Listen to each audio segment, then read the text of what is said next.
Okay, so this is the Chapter 3 audio, the ethics and politics of research. Okay, so what are ethics? Ethics are just standards of conduct that distinguish right from wrong.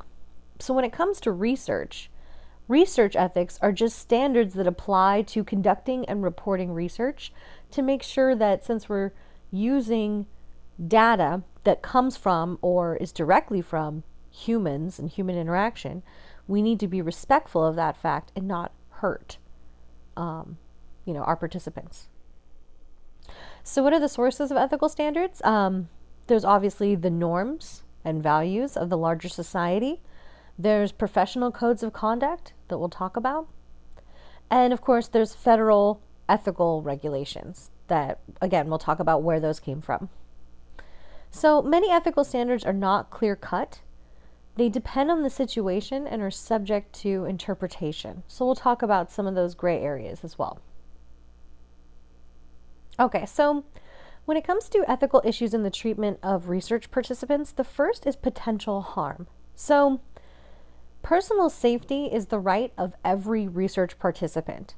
They are consenting to be in someone's research. You need to make sure that you're protecting them from any physical, psychological, or any other potential harm that they may face, right? So there's certain research studies, because of the way that they're structured, that may cause some sort of harm, but you have to make sure that this harm is not undue or unnecessary, that it has some sort of reason for why, this is happening. And really, this is where informed consent comes in, that you need to give people the freedom of choice to participate in research and to do so with knowledge of the potential harms they may face as a result of that research, right? So, that gives them the rational decision about whether to participate. And participation must be voluntary, right? You can't force someone into social research. It's definitely not ethical. So deception does sometimes happen, and we'll talk about how in certain studies this kind of makes sense. And deception is just intentionally misleading or misinforming participants about a study, meaning about what the study is actually about or the scope of the study. And the usage of deception is controversial when it comes to the ethical issues. There has to be a very special reason to use deception, and even then, it can cause a lot of potential harm. And the last, we'll go into these more in depth as well, but the last issue is invasion of privacy. So individuals have the right to decide when, where, to whom, and to what extent their personal information is revealed, right? So basically, oftentimes we'll talk about anonymity, confidentiality, and such in a minute, but people want to participate in research and give their actual opinions, but it might be detrimental to them somehow if they are identified, right? So for example, I have a friend that did research in graduate school about professors' experiences of issues within ethnic studies departments versus the overall university. So basically, part of it is professors, in their own words, describing ways that they feel that their particular, field of ethnic studies is being diminished or not given the opportunities that they need. And so this is, of course, an interesting thing to understand sociologically, but if you can identify who those professors are, that could definitely affect their retention, tenure, promotions, anything like that. They could get fired. So you have to be able to change the name of the university, change the name of the professor, change enough details about it so that you haven't told them the specific department or the specific specialties that this person focuses in. Because otherwise, if you have a basic understanding of someone's research, you might be able to reverse engineer to figure out who these people were. So when people are engaging in this research, they don't want it to come back and bite them in the ass, right? Like, you don't want to run for office, you know, and a survey you took about acceptance of something like, I don't know, legalization of drugs recreationally is something that would come up 20 years later to haunt you when you're running for office or something like that, right? So people engage in this research, they want to be honest, but we can't let that, you know, negatively affect their participation in the study, should not negatively affect their lives, right? But we do want them to be honest. So we don't want them to fear being honest. So it's really important to protect their privacy so that they feel comfortable to participate. So when it comes to these ethical things, these are very important. And so there's 2 research studies, well, there's 3 actually that the book talks about, but we're going to talk about 2 of them that are kind of known for being the unethical research studies. And the reason I want to go over those 2 is because, hint, those will be part of your exam. Yay! So anyway, it's the Stanford Prison Experiment that they talk about in your book, done by Zimbardo, and the Milgram, I guess they call it shock experiment, but otherwise known as the obedience experiments. You know, basically, both of these studies were looking at human motivations and human behavior. One of them used deception, right? The Milgram obedience experiment, because he told people that they were shocking another person in the next room if they failed a word pair test. But, you know, they really were being observed to see whether they would be obedient to an authority figure that tells them to do something outside of, you know, their conscience. So obviously the deception aspect is a big part of why it's unethical, but also because the participants experience psychological harm, right? And I have a video I'm going to put in this lecture that talks about that and illuminates that, because that's part of, again, what'll be on the exam. So this will give you kind of the fuel for that. Then I have another video that's about the Stanford Prison Experiment, because again, the book talks about it, they show you a picture or whatever, but there's actual footage from both of these research studies, and they're horrific, right? I mean, especially the Stanford Prison one. So the video I'm going to show you, again, it's on, like, it's a YouTube one, so it's got little errors here and there, but you know, you got to do it's free. But they go into how there's parallels between the definition of the situation being a prison with unclear rules with what was going on with our, you know, Abu Ghraib and other torture sites through the quote-unquote war on terror, right? That's kind of a modern-day issue. So within the Stanford Prison Experiment, you have 2 groups of people. They just kind of flip a coin, and you're either guard or prisoner. And the ethical issue there, of course, was that they got so into the study that they didn't understand the psychological ramifications of what was happening to the people that were prisoners, right? There was a couple people that had severe emotional breakdowns and had to leave the study early, which should probably be a sign if you're a researcher, like, I've had a couple people have severe mental breakdowns. Maybe I should stop this, right? So again, I have this video because in the video you have actual interviews from the people that were there and all this kind of stuff. The horrible guy that's John Wayne that likes to justify himself. He's terrible. But anyway, you have Zimbardo's girlfriend from the time that basically was the one that was like, hey, what you're doing here is terrible. And it wasn't until they fought about it and he had to see her perspective that he realized he also got pulled too close into this research and became part of the research instead of an outside observer. So that's another ethical issue that people talk about with Zimbardo's research. He got too close to it, but also he didn't put in protocols to kind of protect these people from harm. So there was a lot of psychological and emotional harm that came to the participants of that study. So that's really the key with ethics. Don't hurt people, right? And we're going to talk about what these federal ethical regulations are in a second and how they came to be and these kind of things. But really the key there is, you know, don't harm people. So here I'm going to insert a video about Milgram's obedience and Zimbardo's Stanford Prison Experiment, though I do apologize for the fact that the obedience one skips a little bit, because again, free on YouTube. And the Stanford Prison one tries to let you know that it was done in the 1960s by playing as much guitar as possible. So anyway, I guess that's not really a bad thing, but it is kind of comical. So anyway, I'm going to put those right here. In a unique period from the early 60s to the early 70s, a group of social scientists conducted a series of experiments examining the nature of human behavior and its relationship to social conventions and situations. In this setting, I allow things to be done to me that I wouldn't allow in any other context. The dentist is about to put an electric drill into my mouth. In this setting, I willingly expose my throat to a man with a razor blade. Stanley Milgram, one of the most influential social psychologists of the time, was particularly fascinated with the dangers of group behavior and blind obedience to authority.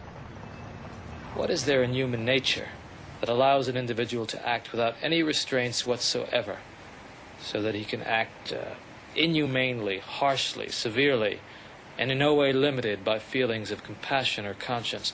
These are questions. But he might be dead in there. The experiment requires that you continue teaching. 330 volts. The experiments that Milgram and others conducted were controversial,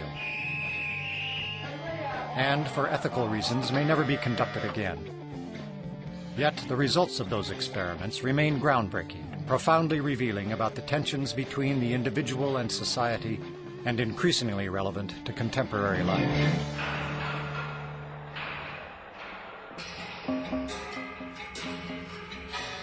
In 1962, Stanley Milgram shocked the world with his study on obedience. To test his theories, he invented an event that would become a window into human cruelty.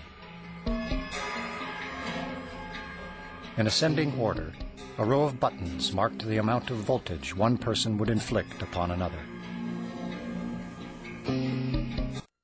Milgram's original motive for the experiment was to understand the unthinkable, how the German people could permit the extermination of the Jews.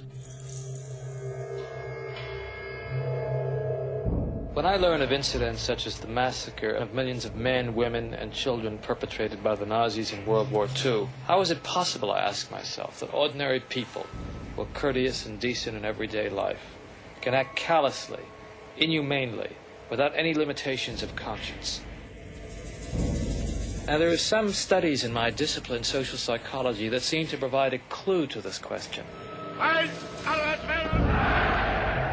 The problem I wanted to study was a little different. It went a little bit further. It was the issue of authority. Under what conditions would a person obey authority who commanded actions that went against conscience? These are exactly the questions that I wanted to investigate at Yale University. It is May 1962.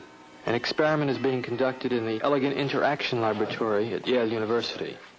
The subjects are 40 males between the ages of 20 and 50 residing in the greater New Haven area. Psychologists have developed several theories to explain how people learn. One theory is that people learn things correctly whenever they get punished for making a mistake. 40 years later, Milgram's infamous experiment, obedience, is still taught in classrooms around the world. Would you open those and tell me which of you is which, please? Teacher. Learn. All right, now the next thing we'll have to do is set the learner up so that he can get some sort of punishment. What inspired Milgram, I would say there were a number of factors. One of them is he was very ambitious. He wanted to make a mark in social psychology. And he wanted, as he wrote to one friend, he wanted to come up with the boldest experiment that he could think of. Would you roll up your right sleeve, please? This electrode is connected to the shock generator in the next room. And this electrode paste is to provide a good contact to avoid any blister or burn. Do you have any questions now before we go into the next room? About 2 years ago, I was at the Veterans Hospital in West Haven. And while there, they detected a heart condition. There's nothing serious, but as long as I'm having these shocks, how strong are they? How dangerous are they? Well, no, although they may be painful, they're not dangerous. Anything else? No, that's all. All right, teacher, would you take the test and be seated in front of the shock generator, please, in the next room? But the experiment was rigged. The victim was an accomplice of the experiment. The victim, according to plan, provided many wrong answers. His verbal responses were standardized on tape, and each protest was coordinated to a particular voltage level on the shock generator Now, as teacher, you were seated in front of this impressive-looking instrument, the shock generator. Its essential feature is a line of switches that goes from 15 volts to 450 volts, and a set of verbal designations that goes from slight shock to moderate shock, strong shock, very strong shock, intense shock, extreme intensity shock, and finally XXX, danger severe shock. Your job, the experimenter explains to you, is a word pair test. If he gets each answer correctly, fine, you move on to the next pair. But if he makes a mistake, you were instructed to give him an electric shock, starting with 15 volts. And you increase the shock one step on each error. Incorrect. You'll now get a shock of 105. Hard head. Just how far can you go in this thing? As far as is necessary. What do you mean, as far as is necessary? Milgram was very much aware that obedience is a necessary ingredient for society to function. But he focused on the darker side of obedience. Incorrect. 150 volts. Sad face. Wait a minute. That's all. Get me out of here. I told you I had heart trouble. My heart's starting to bother me now. It's absolutely essential that you continue. You got no other choice, teacher. Oh, I have a lot of choices. My number one choice is that I wouldn't go on if I thought he was being harmed. Now, this man makes disobedience seem a very rational and simple deed. Now, other subjects respond quite differently to the experimenter's authority. Wrong. It's hair. 75 volts, Jim. You don't know. Please continue. Some psychologists were troubled by the ethics of it. Many, if not most subjects, found it a highly stressful, conflicted experience. People are stammering, stuttering, laughing hysterically, inappropriately. 150 volts. Experimenter. That's all. Get me out of here. I told you I had heart trouble. My heart's starting to bother me now. Get me out of here, please. Let me out of here. You have no right to keep me here. Let me out. Let me out of here. Let me out. Continue, please. Let me out of here. My heart's bothering me. Let Go me on. out. Let me out. Clearly, when we say people went to the top of the shock board, it wasn't like they were going blithely, sadistically. People went stop and go, stop and go. They were in a state of conflict, which was created a tremendous amount of stress. So that was the main critique. This will be at 3:30.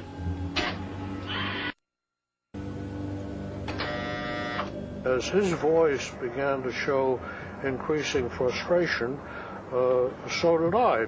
And I was really in a state of real conflict and agitation. One of Stanley Milgram's basic contributions was that you don't ask people what they would do given this hypothetical situation. You put them in the situation. Wrong. I want the 180 volts. Please continue, teacher. 180 volts. I can't stand the pain. Let me out of here. Can't stand it. I'm not going to kill that man there. According to Milgram, one of the things that's a prerequisite for carrying out acts that are evil is to shed responsibility from your shoulders and hand it over to the person in charge. I mean, who's going to take the responsibility if anything happens to that gentleman? I'm responsible for anything that happens here. Continue, please. Next one, slow. He didn't hold any gun to anybody's head. Just the fact that he conveyed a sense of authority. Roughly 60-65% of the people went all the way to the top of the shock board. 450 volts. That's it. Now continue using the last switch on the board, please. The 450 switch for each wrong answer. Continue, please. I'm not getting no answer. Don't the man's health mean anything? Whether the learner likes it or not, we But must... he might be dead in there. Milgram made the point, I think, very effectively, that the Nazis weren't all a bunch of psychopaths at Belsen and Dachau. A death camp from the middle class in New Haven. Well, who was actually pushing the switch? I was. But he kept insisting. I told him no, but he said he got to keep going. What kind of obedience would Milgram get today if he were to do the experiment today? Probably about the same. Probably about the same. Why? I don't know. I think people are just inherently obedient. It just really shows like how far human beings will go to appease what they perceive to be an authority figure. Milgram has identified one of the constants, one of the universals of social behavior, the readiness to obey authority.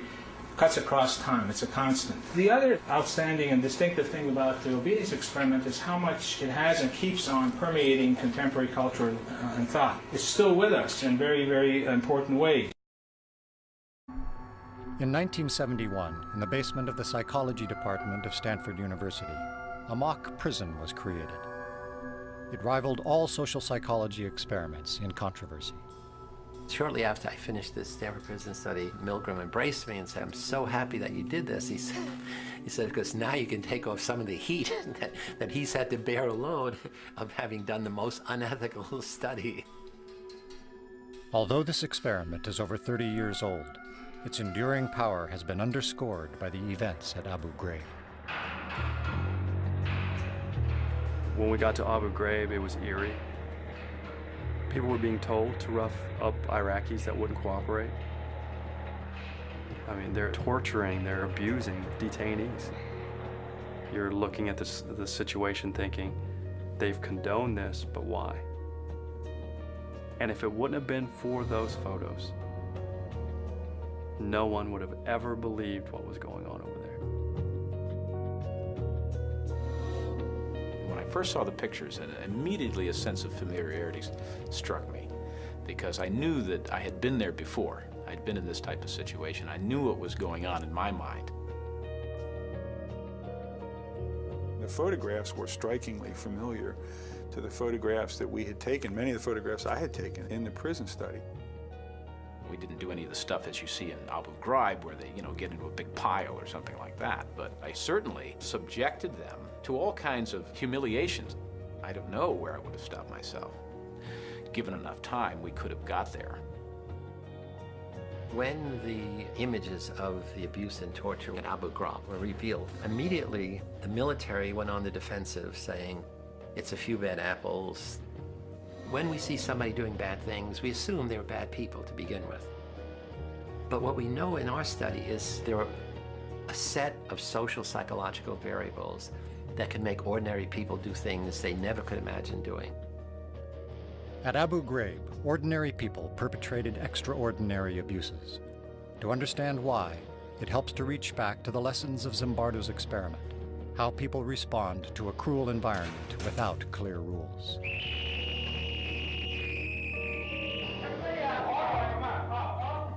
I think he and everybody else who came down into that situation got caught up into that situation. And the sense that this was an experiment, that began to fade away. It became just life. We frankly didn't anticipate what was going to happen. We tried to really test the power of the environment to change and transform otherwise normal people, much as Milgram had changed or transformed otherwise normal people in an obedience situation. We wanted to do it in a prison-like situation. Over 70 men volunteered for Zimbardo's experiment. And they completed a battery of psychological tests. We picked 24 who were the most normal and most healthy. Half are going to be guards, half are going to be prisoners. And it's like flipping a coin. And heads, this one's a guard, this one's a prisoner. So at the beginning, there's no difference in the kinds of people who are in your two groups. When we were given our jobs as guards, we were issued a uniform, which was a plain sort of khaki or lighter colored uniform. And then we gave them the symbols of power, handcuffs, a whistle, a big billy club. And then the other thing we gave them were silver reflecting sunglasses. When you have mirror sunglasses on, then nobody can see your eyeballs. I think that anytime you put on what essentially is a mask and you mask your identity, then it allows you to behave in ways that you would not behave if you didn't have the mask on. To make it more realistic, I had arranged with this Palo Alto Police Department to make mock arrests. When I was arrested, it was a surprise to me. I didn't think I was going to be brought to an actual police station. I didn't think I was going to go through a booking process. The guards then put a blindfold on them, stripped them naked, and then they put them in dresses, smocks with no underpants. Each had a number that replaced their name. They had to know the number, and they could only be referred to by that number. And they had a chain on one foot, which was put there to remind them at all times of their loss of freedom. So all of these things produces a sense of being dehumanized.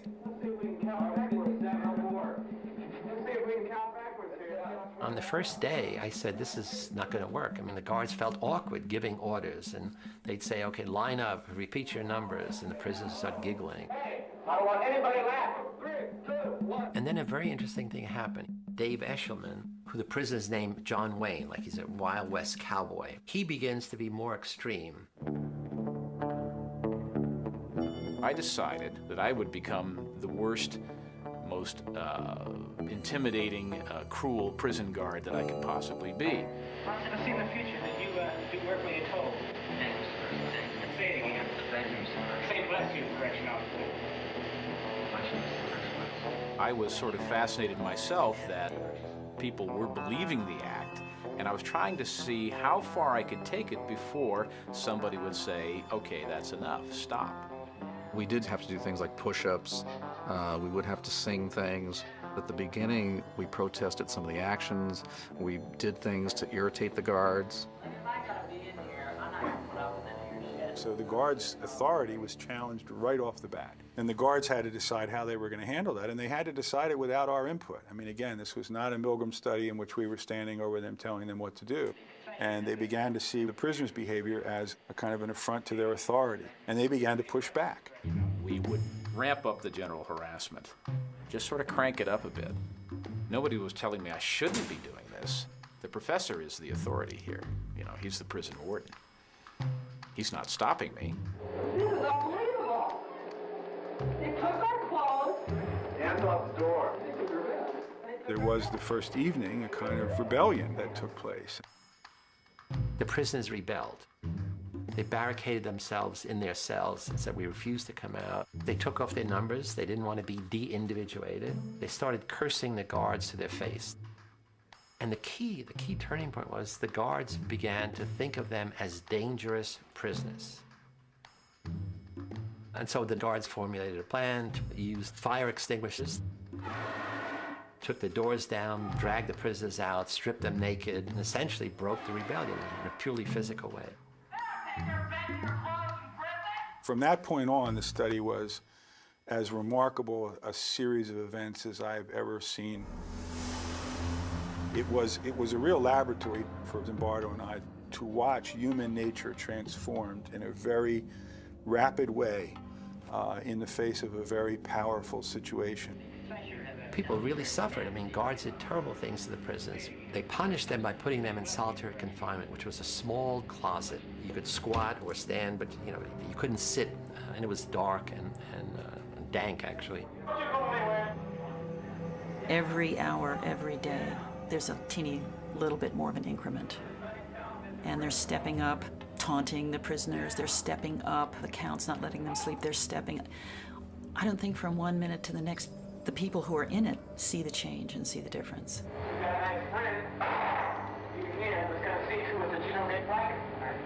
And then the next key thing happened beside the rebellion. Prisoner 8612, he was the first one to have an emotional breakdown.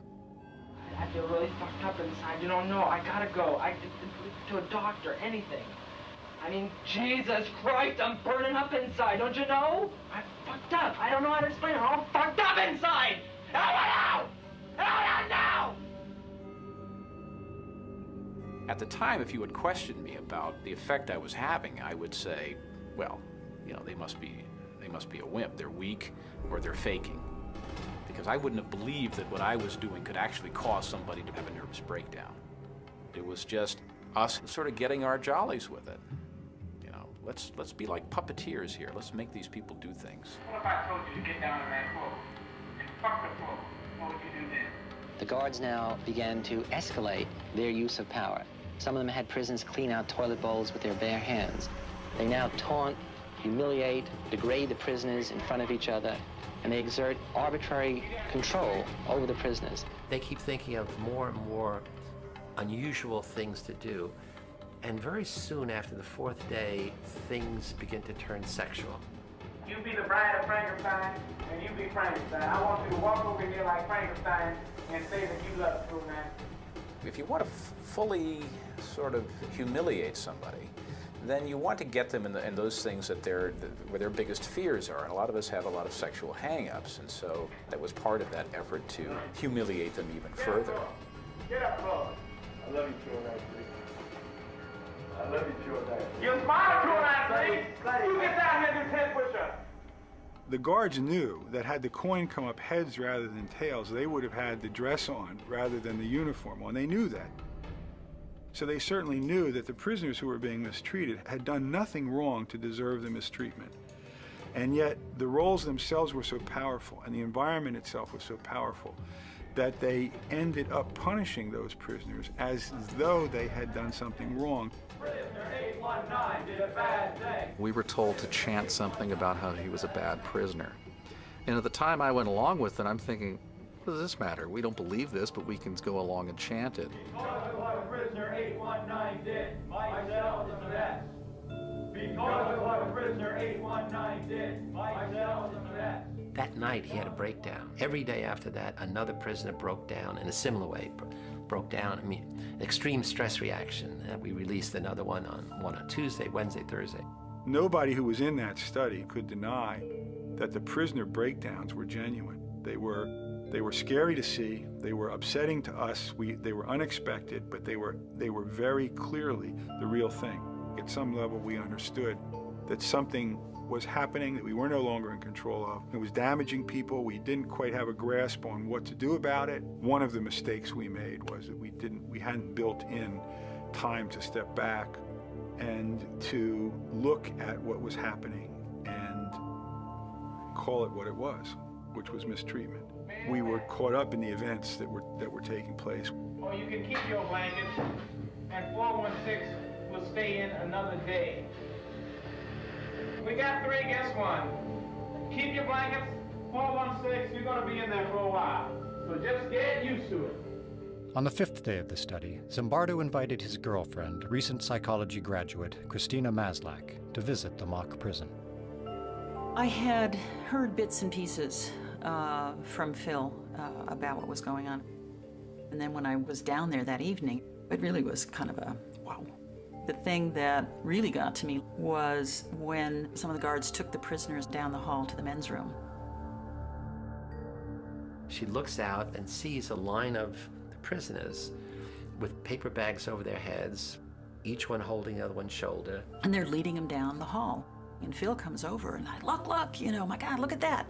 And I looked up and something about it just, again, it was the dehumanizing, demeaning kind of treatment. I couldn't watch it. And she said, it's terrible what you're doing to those boys. And she got tears in her eyes. I said, what? And she runs out. And I'm furious. I'm saying, look, this is, I run outside, we have this big argument. I'm saying, look, this is dynamics of human behavior. Look, it's fascinating, the power of the situation. So I'm giving her all the psychological basis, and what kind of psychologist are you? You don't appreciate this. And she said, I don't understand. You're a stranger to me. I don't understand this. How could you not see what I see? I mean, you're a caring, compassionate person. I know you from all of these other things. Something's gone wrong here. And then the next thing she said, which had an equally big impact, is, I'm not sure I want to, have anything to do with you if this is the real you. And that was like a slap in the face, because what she was saying is, you've changed. The power of the situation has transformed you from the person I thought I knew to this person that I don't know. And at that moment I said, wow, you're right. We got to end it. After only 6 days, Dr. Zimbardo shut down his experiment. Okay, so when it comes to federal ethical regulations, ethical practices are set forth in codes of ethics. And these were established in response to the horrific research in the past. Such as, the book talks about a couple of them, like the Tuskegee syphilis study, which took place in Alabama between 1932 and 1972, right? Not that long ago, by the U.S. Public Health Service. Your tax dollars at work. Well, not yours. You probably weren't born. But the government claimed to be giving free health care to rural African American men, but in reality, the purpose of the study was to observe the natural progression of untreated syphilis in poor rural African American men. So 600 people were part of the study, 399 of which had syphilis before the study started and 201 who did not. So were given syphilis to study them. Again, I feel like by now you kind of understand the ethical issues already. I don't have to, I'm getting there, but you kind of already can start feeling it at this point. So as part of the study, the participants got medical care and meals and burial insurance, and they were told that the research would last about 6 months, but it actually ended up lasting 40 years. None of the men infected were told they had the disease or treated for syphilis, and the sad part is that penicillin was developed, and well, it was developed earlier, but it was found to be effective as a treatment for syphilis in 1947, not long after the study started, right? About 15 years after the study started. But they just kept observing these men. They didn't treat them with penicillin for their syphilis, and this led to their deaths, all of them. So a whistleblower came forward in 1972 and said, there needs to be informed consent, that you can't have these men thinking that it's just this random, I think they said it was for, quote, bad blood or something of that nature, like a colloquialism of the rural, poor African-American part of Alabama that they went to. But in reality, they were just studying them to see how the disease ravages your body over time, which of course is horribly unethical, especially because you're not telling these people what disease they have and giving them the option whether or not to treat it. And then, of course, it was really the Nuremberg trial, hearing the horrific experience the Nazis conducted during World War II, where they basically used people in concentration camps as guinea pigs to do really sick experiments. So obviously these people were not able to consent to be participants, and most of the research resulted in death, trauma, disfigurement, or permanent disability in what is known as medical torture, right? Especially like Mengele, who experimented on children, right? He had like 1,500 sets of twins that, he'd do messed up stuff like inject their eyeballs with ink to see if it changed their eye color, or sew them together, which is weird. Or, the hypothermia experiments where they doused people with water and left them in frigid temperatures so they could see how long it takes for a person to freeze to death. And many, many, many more, which mostly our government paid for instead of punishing a lot of these folks. But really, aside from my rant, the takeaway is that science that is conducted on humans needs to be done in an ethical way that is guarded against harming participants, right? So the Belmont report that they talk about in the book identified 3 ethical principles that underlie federal regulations. First is respect for persons. So individuals have to have the freedom to decide what happens to them, which also protects those people, without freedom, meaning those people that have diminished autonomy, such as children or people in prison, are protected because they don't have as much ability to consent to research. Beneficence, which just means that research procedures should maximize benefits and minimize costs. So think about the welfare of the participants in that balance. And justice. This means that benefits and burdens of research should be fairly distributed and should not fall upon one group, as the Nazis did with their human experiments on Jews, homosexuals, and the Romani people. And so federal regulations are codified into the common rule, right? This means that they apply to all federal funded research, and virtually, all U.S. colleges and universities have these specific regulations that oversee what research is done there. So when it comes to professional ethical guidelines, they provide principles that apply to research in a particular discipline. So there's ethical principles of psychologists and their code of conduct. The ASA, or the American Sociological Association, has their own code of ethics. And, in the book they talk about also the American Anthropological Association, that they have a statement on ethics and principles of personal responsibility. So all of these really look at protecting the welfare of research participants and they guide researchers in making ethically responsible choices in their research design and administration. So, when you go back to the importance of evaluating potential harm, what are the federal criteria for evaluating this? Well, first is just the level of risk to participants. So the levels of risk should be minimized. Special precautions required for research are needed for the research that poses more than minimal risk. And minimal risk does not exceed the likelihood or magnitude of harm experienced in everyday life. So it can't be so much worse than what someone might experience otherwise. And number two, the risk of the research in relation to the benefits. So meaning the benefits may accrue to the researchers, but they also should be there for participants in the larger society. So you have to have some sort of assessment of the risks and benefits. This is an important first step in evaluating the ethics of your study. You have to inform the participants about the potential harm and screen out those people you think could be harmed by the research. Next is securing informed consent.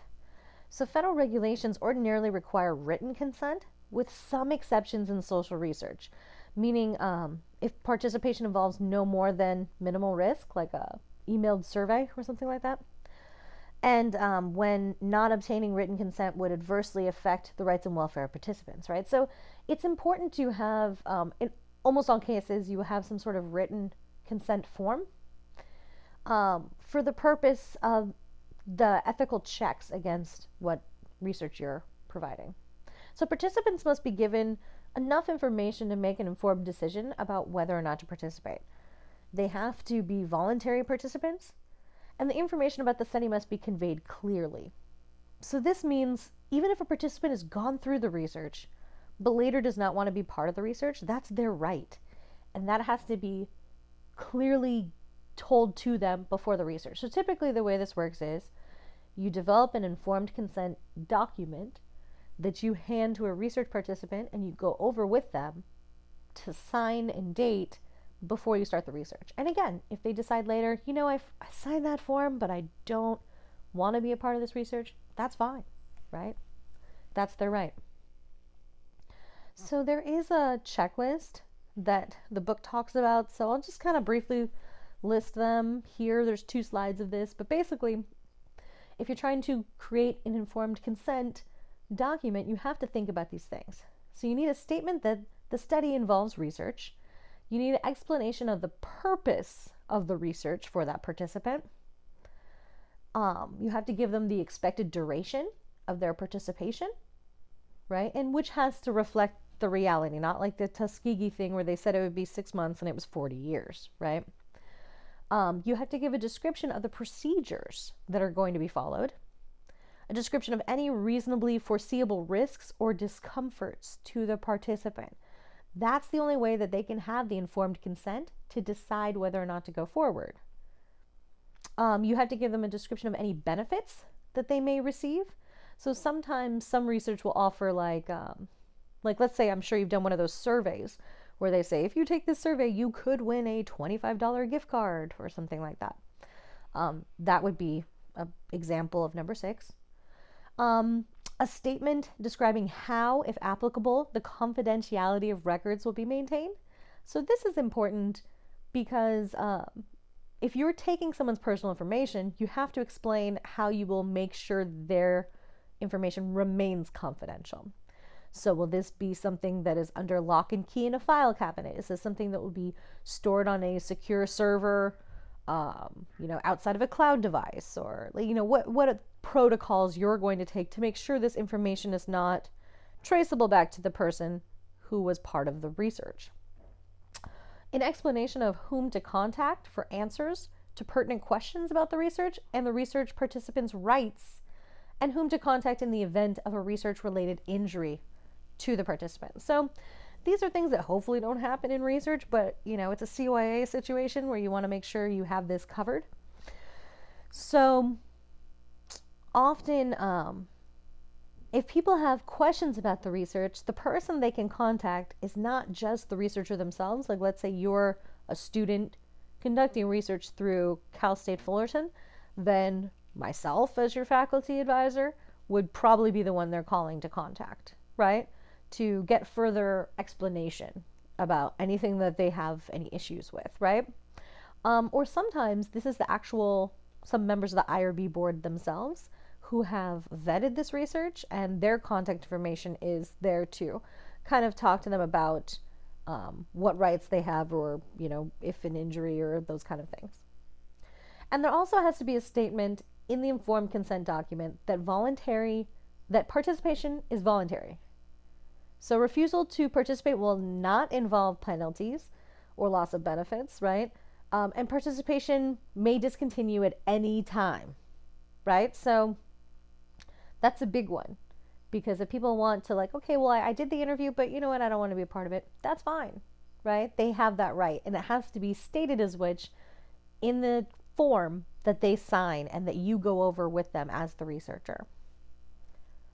So we talked about how deception is sometimes acceptable, though controversial, right? So the APA and the ASA have certain ethical codes that rule out deception when there's substantial risk of harm or stress. However, the same codes allowed for deception under certain conditions, right? So it's basically a method of last resort when there's no effective alternative procedure. So in those cases, participants must be informed of the deception at the conclusion of their participation. So in the Milgram experiment video you watched earlier, he used deception, as the participants thought they were shocking another person, while instead they were hearing a recording. And they were told the research was about learning through those word pair associations, when it was really to see if people would go against their conscience and do something because someone in authority asked them to do it. So he needed to deceive. But of course there were ethical issues in his, other than the deception of hurting people, right, in his research, psychologically, emotionally. But you understand how if you're trying to study obedience, you can't tell someone necessarily, you're here to study obedience. They're probably going to reject whatever the person in authority says right away, because they know that that's what it's about. So there are certain situations, but at the end of the research, you need to then sit them down and explain to them what the deception was in the debriefing. So debriefing isn't just for deception studies, it's really for all studies. This is a short interview between the investigator and the research participant at the conclusion of their participation. Right? So why is it important? It's because it serves as an educational and methodological purpose. So you learn things from talking to these people after, right? So possibly, participants can give you an idea about their interpretation of the research. Sometimes you can find flaws or issues of validity or things like that when you hear that, oh, well, I thought that, someone meant this, or things like that. You can sort out kind of inconsistencies or things that don't make sense. But really, it does check the methodological approach as well. And it's essential when your study involves deception, right? Because you have to, fully inform participants how they were deceived. And you have to make sure those participants are not leaving the experiment feeling worse about themselves than they were before they began. Right? So the debriefing is important in that way. When it comes to protecting privacy, how it's done depends on the kind of research, right? So some research offers the levels of anonymity where participants cannot be identified. This is the best means of protection, obviously. But this is very difficult to achieve because only certain kinds of methods can produce this, right? So this is possible in self-administered surveys and some other forms of existing data, right? So think about a survey. If you were putting something on, like SurveyMonkey or Qualtrics or whatever, you could administer the survey and then have the responses coded as, the responses, instead of the respondent having their email address, once they respond, becomes a number. So therefore, any identifying information about the participant is gone. Their data of how they responded is there, but their identifier as their email address, which could be linked back to them, is now just turned into a number, right? So it can't really be traced back. That's anonymity. That's pretty rare in research that you can develop that. Most of the time we're offering confidentiality, because think about it. If you are doing a interview, you can't promise anonymity because you know who they are, right? Like, because you looked at their face and you talked to their face. So you can't say like, well, who is that? They're anonymous, right? Though I guess there are like very rare ways that could work out too. But still, in most cases, it's confidentiality. It's keeping participants' data, from others, right? So making sure that their data is not shared without their permission. And you can ensure that by removing the names and other identifying information from the data. So oftentimes if you interview people, you just pick a different name for them to go by. So you change their name right off the bat. And then you keep the data in a secure place. So let's say you have a document that says what the original names are that are coded to the new names. You would keep that data secure, right? You would not identify participants in any of your reports or divulge any of their information to authorities. So you use fictitious names. I'm not sure if I should tell this one, but anyway, I will. I have a mentor that wrote a book about some stuff, and some of the people that were participants, in order for them to be participants, he had to assure them that they would not be prosecuted, incarcerated, based on some of the details that they gave of the illegal acts that they perpetrated, right? Because as social researchers, we're not there to be the police or the cops. We're there to figure out what's going on, to understand a person, what they're doing, what their motivations are in their own perspective, right? And from those things, we can actually aid law enforcement and things of that nature when you understand the motivations. But, our biggest duty is to our participants, right? To protect them.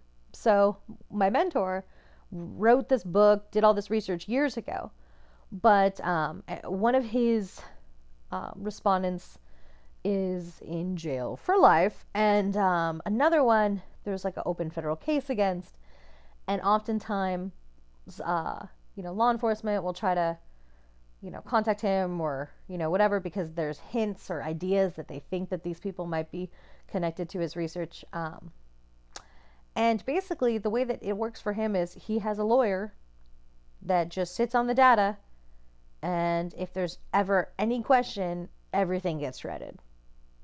And I understand there are people could debate even the ethics of those things. But again, our responsibility as social researchers is to protect our participants. If you want someone to give you honest information, you need to protect them. It's just like journalists, right? Journalists can protect their sources, right? They can keep them anonymous for a reason.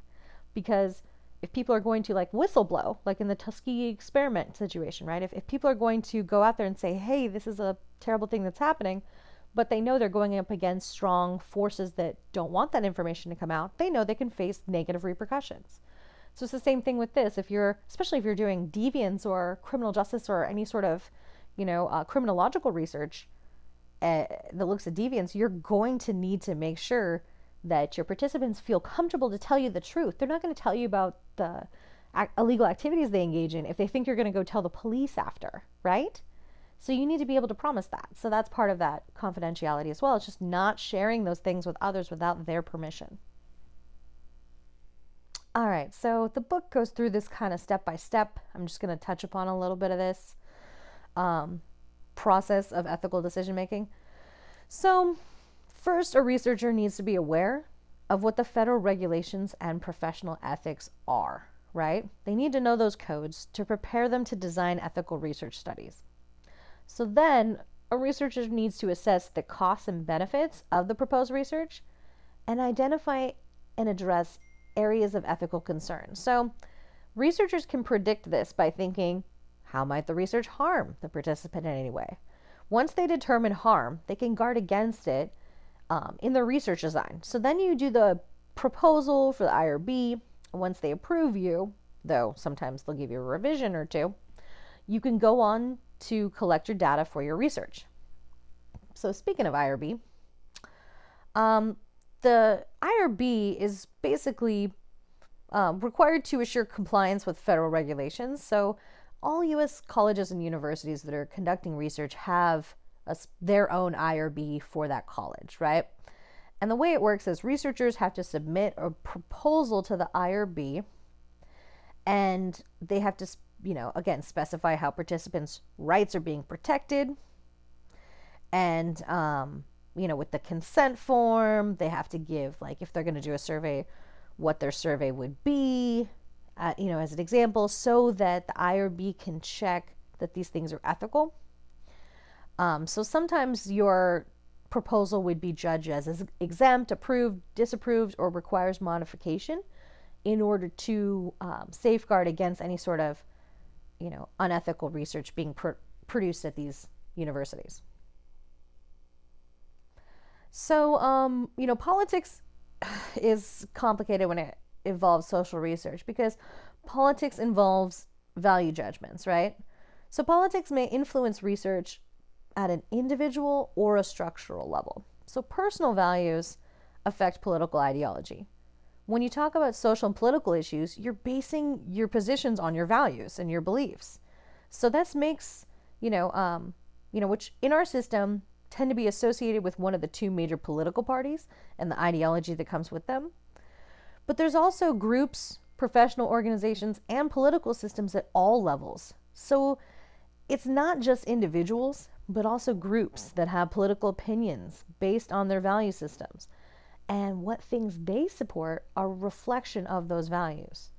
So Weber talks about in sociology, his position was value neutrality. So this means that personal values should not have influence on the collection and analysis of your data, what he called value-free sociology, so that what results you find aren't going to be prejudiced by your own biases. But in reality, value neutrality is very difficult to achieve because what questions we develop are a reflection of our values, and our values shape our perspectives and inquiry. So it's not just about the topic, but utilizing those rigorous methods to check against our undue influence of, our researcher bias.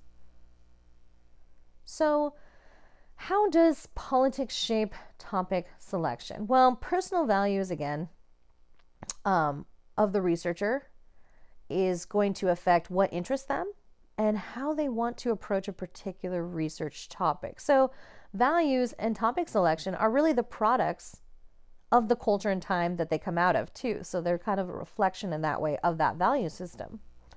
So in sociology, there's this progressivism that has had a continuing influence, meaning we're those jerks that tend to push forward towards more equity, right? Especially in times those aren't quite the most popular things, right? With the majority population, such as fighting for civil rights and opposing inequality, right? Not always popular. So when it comes to the politics of research funding itself, most social research requires financial support. So this is where it gets a little tricky, right? Because sources of support prioritize particular topics. So the Coburn Amendment they talk about in your book in 2013 is a great example of this. Basically, the Coburn Amendment was part of a 2013 spending bill,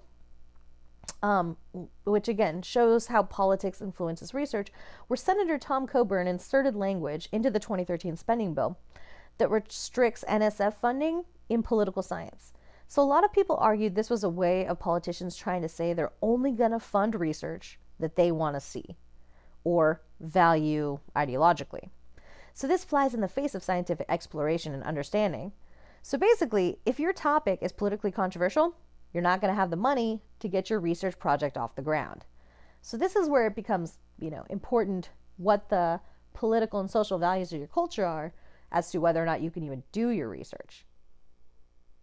So when it comes to political ideology and data analysis and interpretation, this is another aspect. So despite controls for investigator bias, political ideology can affect data analysis and interpretation.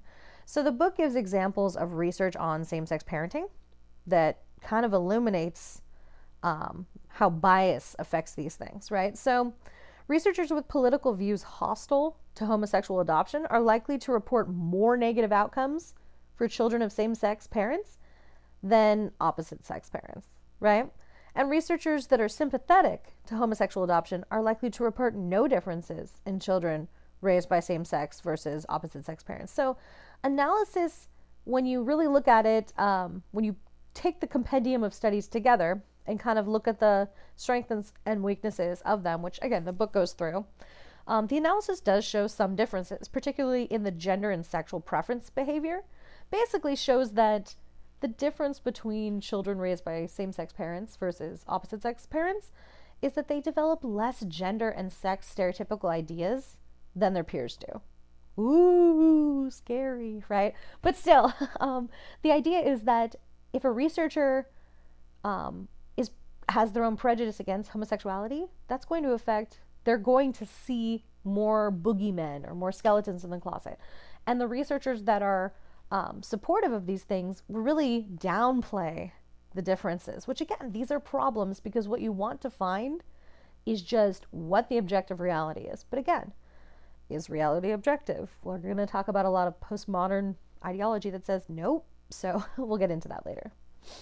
But going on with the same-sex parenting example. So when it comes to politics and the dissemination of research results, what are the researchers' obligations regarding the dissemination of findings? So when it comes to their obligations, social scientists have to consider how others may use their research findings. So they have to speak out if someone is misusing their research or, identifying it incorrectly. They may choose to offer their expert testimony when appropriate, because science gets sucked into this cable news, faux news madness, and it's like playing a game of telephone with some first graders, right? Where the results of the study and the nuances and the limitations of the study are lost, and instead the study ends up being taken out of context. So professional associations sometimes choose to present consensus research findings in court cases to show that, yes, there's a paradigm, there's an overwhelming body of evidence that shows one thing or the other, right? To kind of dispel the, pseudoscience or half science notions that we have floating around in our culture. So this guy's study, basically he was trying to, going back to the same-sex parenting example, his research question of his study was, do children raised by same-sex parents have more negative outcomes than children raised by opposite-sex parents? So basically he conducted an online survey of adults aged 18 to 39, and in his results, it showed that compared to young adults growing up with intact families, quote-unquote intact families, right? Young adults with lesbian or gay parents had more negative outcomes. But lesbian or gay parents is kind of a shy away from same-sex parents. So, the study became controversial, and a lot of people criticized the definition of the same-sex parents. So, among other issues, and there's other issues, the book goes into this, there's clear methodological flaws, which leaves this up to an academic debate, because let's say you have a parent who was married in a heterosexual relationship, gave birth to you, and then later in life, basically came out as a gay man or as a lesbian. That's not the same as being raised by a same-sex couple, right? I mean, that's very different. And there's statistically a lot more people that have been raised by a parent who came out later than there are of people who were raised by same-sex adopting parents, because there were laws restricting that for so long, right? So obviously it's a bit controversial in its methodological flaws in that way too, because of the way it's defining things. Well, and other issues, which we'll get into in a second. So there's this intersection of ethics and politics in social research, because ethics and politics can kind of intersect through what's called a conflict of interest. So a conflict of interest is just a conflict between the goals of producing unbiased knowledge and other, motivations you might have, right? Such as financial gain and political interests. So that Regner's study, where he said, there's so many negative outcomes, more so for children raised by same-sex parents, was supported by people that oppose same-sex marriage. So meaning he was paid nearly $800,000 to do anti-homosexuality research, right? So he was paid to do the research by the Bradley Foundation and the Witherspoon Institute, very conservative foundations that oppose same-sex marriage and adoption. So yeah, it gets a little shady there, right? You're not using NSF funds or, university funds or things of, kind of state funding or grants. You're using money from a private organization that's looking to find a certain thing. This is where research gets kind of murky, and we have to really be careful about this. Basically, there's a social responsibility issue where researchers' ethical obligations, they need to be aware of and provide direction for how others are going to use their findings. So also, sometimes what you find in your study might have some sort of implication, but it's important to kind of couch it with the limitations, with the context of what you found, so people aren't misrepresenting what you found, right? So when we create data, we have to make it clear for other people for purposes of transparency and replicability, right? Which is how science is made, right? Through replication, through other people. The peer review process is being able to find similar findings in your own research. So this other study we're talking about here, that Ragnarus study, it may have misrepresented the scope just because of the way he defined how same-sex parents would be, right? So if he asked, he asked if you have one parent that was gay, but that doesn't actually measure those families exclusively headed by same-sex couples, which is a large difference that can misrepresent the results, especially when the research is being used as a justification to limit or prevent people from obtaining rights. So this is why it's important to know who is funding the research, what the researcher's perspective is. These kind of things are very important. And so that's why in sociological research, what we like to do in part of the methods and limitations is to kind of put a little bit of ourselves in our paper, because only by understanding the bias that someone holds can you truly interpret their data correctly. And this is part of this social responsibility of leaving your research findings for others to interpret, because that's how existing research works, right? So sometimes you're going to use a data set that someone else actually went out and collected that data. Well, you need to understand the context under which they did this. You need to understand the historical time period. You need to understand how these people framed this so that you're not misrepresenting that information, right? So this is an important consideration to have when you're thinking about how you structure a research study, is to make sure that others can replicate the information and understand where you were coming from. So that means you have to understand where you're coming from, and you have to understand the context so you can explain it to those who might use that research in the future.